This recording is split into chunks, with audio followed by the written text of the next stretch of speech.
অনেকক্ষণ ধরে অপেক্ষা করছেন এবং আমাদের সাথে যারা সিপিডির ফেসবুক লাইভে যুক্ত হয়েছেন তাদের জানেন যে আগামীকাল সকালে আমাদের যে এই 2025-26 অর্থ বছরের যে বাজেটটা ঘোষিত হলো তার উপরে আমরা আমাদের প্রতিক্রিয়া জানাবো, আমাদের বিশ্লেষণ তুলে ধরবো।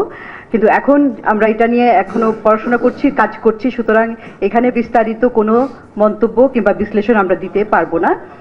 খুব সংক্ষেপে এবং কোনো প্রশ্নোত্তর আমরা নেব না। সেটা হচ্ছে যে আপনারা জানেন যে বাজেটের যে কাঠামোটা উপস্থাপন করা হয়েছে, এইখানে বাজেটের আকার সামান্য ছোট করা হয়েছে এবং তার পাশাপাশি যে বার্ষিক উন্নয়ন কর্মসূচি সেখানেও কিছুটা কাটছাট করা হয়েছে এবং বাজেটের আকার নিয়ে অনেক আলাপও হয়েছে অনেক দিন থেকে। সেটার অন্যতম একটা কারণ হচ্ছে যে আমাদের যে চলমান অর্থনৈতিক সংকট, অর্থাৎ উচ্চ মূল্যস্ফীতি, তারপরে হচ্ছে বিনিয়োগে স্থবিরতা কিংবা কর্মসংস্থানের সমস্যা এবং সর্বোপরি আরেকটা হচ্ছে যে রাজস্ব আহরণের সমস্যা, অর্থাৎ কম রাজস্ব আহরণ। এই প্রেক্ষিতে বাজেটটা এগুলো বিবেচনা নিয়েই এই অন্তর্বর্তীকালীন সরকারের অর্থ উপদেষ্টা বাজেটটাকে উপস্থাপন করেছেন বলে আমাদের কাছে মনে হয়।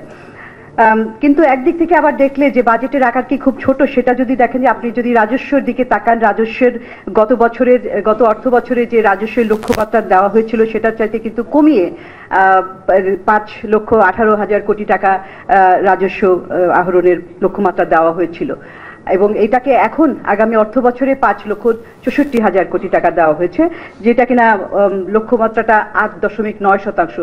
সুতরাং এটা 8.9% অর্জন করাটা, প্রবৃদ্ধি অর্জন করাটাও কিন্তু একটা আমাদের যে ট্রেন্ড দেখি গত বহু বছর থেকে, সেই ট্রেন্ড দেখলে এটাও কিন্তু অনেক একটা বড়ই উল্লম্ফন বলা যায়। তো সেই দিক থেকে খুব ছোট যে বলা যাবে সেটাও না।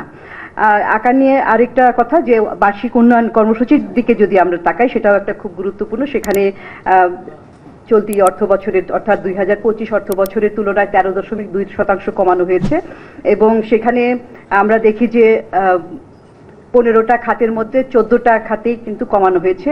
তবে এইখানে একটা উল্লেখযোগ্য এবং চিন্তার বিষয় হচ্ছে যে 3টি খাত, শিক্ষা, স্বাস্থ্য এবং কৃষি, এই 3টাতে বার্ষিক উন্নয়ন কর্মসূচিতে টাকার অঙ্কে বরাদ্দ কমানো হয়েছে। সেটা আমাদের কাছে একটু উদ্বেগজনক মনে হয়, কারণ আমরা শিক্ষা, স্বাস্থ্যতে বরাদ্দের কথা বাড়ানোর কথা সবসময় বলে এসেছি এবং কৃষি খাতে বিশেষ করে খাদ্য নিরাপত্তার দিক থেকে এখানে বরাদ্দ অনেক গুরুত্বপূর্ণ। আরেকটা গুরুত্বপূর্ণ হচ্ছে লক্ষণ, আমরা আগামীকাল বিস্তারিত আলাপ করব যে এই যে অবকাঠামোর কথা বলছি, ভৌত অবকাঠামো, বিশেষ করে যে দুটো খাত অর্থাৎ ট্রান্সপোর্ট, কমিউনিকেশন, বিদ্যুৎ, জ্বালানি, এগুলো কিন্তু বরাবরের মতোই উপরের দিকে আছে যুক্তিযুক্তভাবেই। আর আরেকটা বিষয় যে যদি আমরা রাজস্ব পদক্ষেপ দেখি, রাজস্ব, কারণ এই যে বাজেটের কার্যক্রমগুলি, উন্নয়ন কার্যক্রম এবং রেভিনিউ কার্যক্রম ইত্যাদির জন্য বিভিন্ন ধরনের রাজস্ব পদক্ষেপ যেগুলো নেওয়া হয়েছে, যেটা সকলের জন্য গুরুত্বপূর্ণ সেটা হচ্ছে যে কর কাঠামোর মধ্যে করের ক্ষেত্রে যে করমুক্ত আয়ের সীমা 3.5 লাখ অর্থাৎ 3.5 লাখ টাকা থেকে 3,75,000 টাকা করা হয়েছে। এটা একটা ভালো পদক্ষেপ, কিন্তু অনেক দিন থেকে প্রায় 3 বছরের মতো সময় ধরে মূল্যস্ফীতি কিন্তু 9% উপরে রয়েছে, 10-11% উঠে গেছে। সেই দিক থেকে যে খুব একটা উল্লম্ফন হয়েছে সেটা না, আমরা এটাও, তবে এটা আমরা স্বাগত জানাচ্ছি। এবং আরেকটি বিষয় হচ্ছে যে যারা জুলাই ওয়ারিয়ার হিসাবে যারা অফিসিয়ালি নামভুক্ত, তালিকাভুক্ত হয়েছে, তাদের জন্য যে করমুক্ত আয়ের সীমা 5,25,000 টাকা করা হয়েছে, সেটাও আমরা ভালো পদক্ষেপ মনে করি। আরেকটা বিষয় হচ্ছে যে এই যে করের যে বিভিন্ন স্ল্যাবগুলি হয়েছে সেখানে পরিবর্তন করা হয়েছে, যে সেখান থেকে দেখা যাচ্ছে যে যারা নিম্ন মধ্যম আয়ের মধ্যে যারা পড়েছে তাদের কিন্তু এই করের প্রবৃত্তিটা, কর দেওয়ার হারটা কিন্তু তাদের ক্ষেত্রেই বেশি যেয়ে পড়বে। আবার যারা উচ্চ পর্যায়ের রয়েছে, উচ্চ আয়ের, তাদের ক্ষেত্রে অনেক কম পড়বে। সেখানে একটা আমরা দেখছি যে একটা বৈষম্যর একটা চিত্র দেখা যাচ্ছে। আরেকটা পদক্ষেপ, অঞ্চল ভিত্তিক যে ন্যূনতম কর করা হয়েছে 5,000 টাকা করে, এখানে আমরা মনে করছি যে এখানে একটা ডিসপ্যারিটি, বৈষম্যর বিষয়টা রয়েছে। কারণ রাজধানী ঢাকা কিংবা অন্য আরেকটি জেলায় সব জায়গার সবাইকে এক করে দেখানো, এটা একটা, কারণ পাবলিক সার্ভিস কিংবা যে সরকারি সেবা সব জায়গায় সবাই কিন্তু সমানভাবে নেয় না, সেটা একটা পুনর্বিবেচনার সুযোগ রয়েছে বলে আমরা মনে করি। আরেকটা দেখা যাচ্ছে যে শুল্কের ক্ষেত্রে যৌক্তিকরণ করা হয়েছে এবং আমদানি প্রতিস্থাপক শিল্পগুলো এখানে এটা যৌক্তিকীকরণ করতে যে হয়তো এই কিছু কিছু শিল্প তারা চাপে পড়তে পারে, কারণ যখন বিশেষ করে মূল্যস্ফীতি বেশি, কস্ট অফ ডুইং বিজনেস বেশি, এটাকে শুল্কের যৌক্তিকীকরণ করতেই হবে। কারণ আপনারা জানেন যে বাংলাদেশ স্বল্পোন্নত দেশ থেকে বেরিয়ে যাবে, আস্তে আস্তে আমাদের কিন্তু ট্যারিফ রেশনালাইজেশন, ট্যারিফ কমানো এগুলোর দিকে নজর দিতে হবে। কিন্তু এটার মোকাবেলা করার জন্য যে এই যে প্রতিঘাতটা আসবে সেটার জন্য এই কস্ট অফ ডুইং বিজনেসের ক্ষেত্রে বিদ্যুৎ জ্বালানি সাশ্রয়ী মূল্যে কিংবা ঋণ পাওয়ার ক্ষেত্রে সাশ্রয়ী কিংবা আমলাতান্ত্রিক জটিলতা এগুলি কমিয়ে কস্ট অফ ডুইং বিজনেস কমানোর উদ্যোগ নিতে হবে।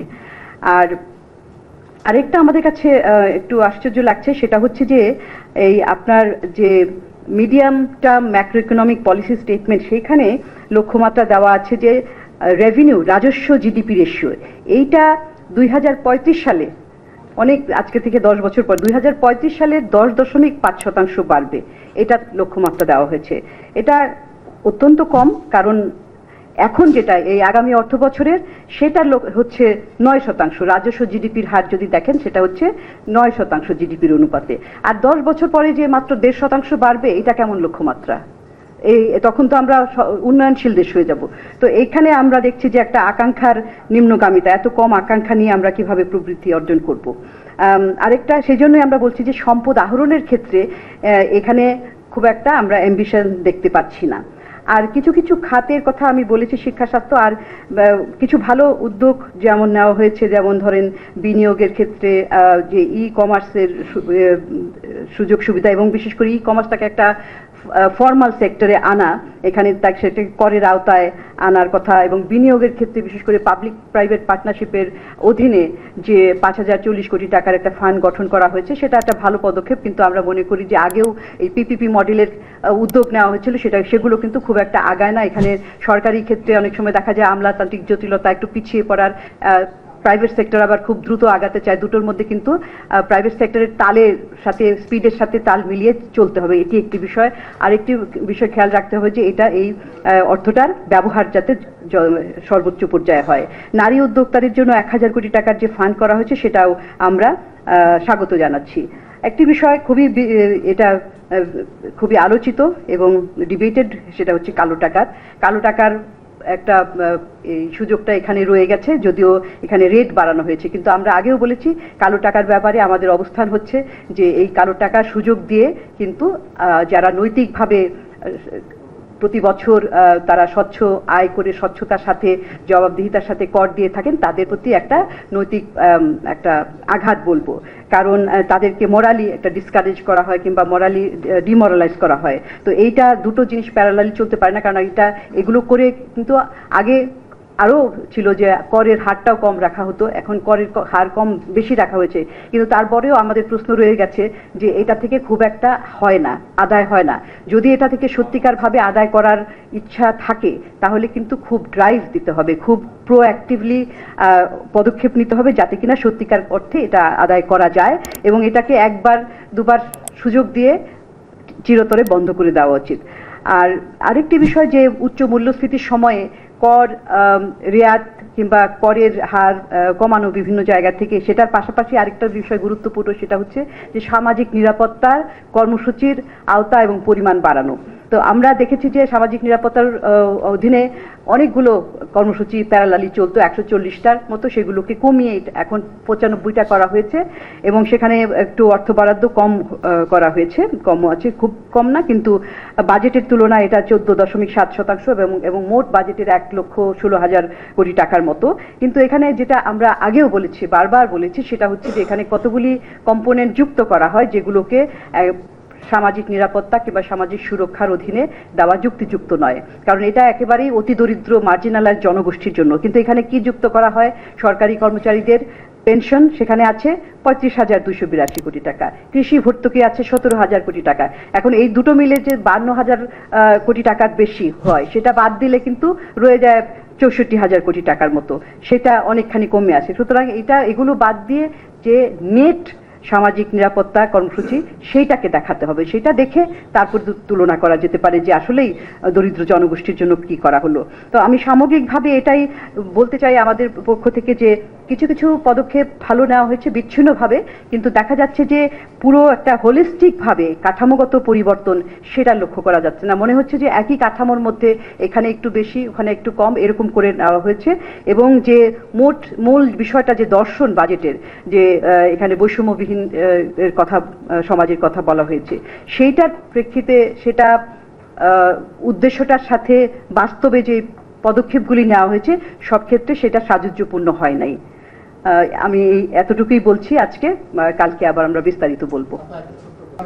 হ্যাঁ, কালকে যে আমাদের প্রোগ্রাম যে কালকে লেক শোরে সকাল 11টায় আমরা মিডিয়া ব্রিফিং করব, বিস্তারিত বিশ্লেষণ করব এবং তখন প্রশ্নোত্তর পর্ব থাকবে। আজকে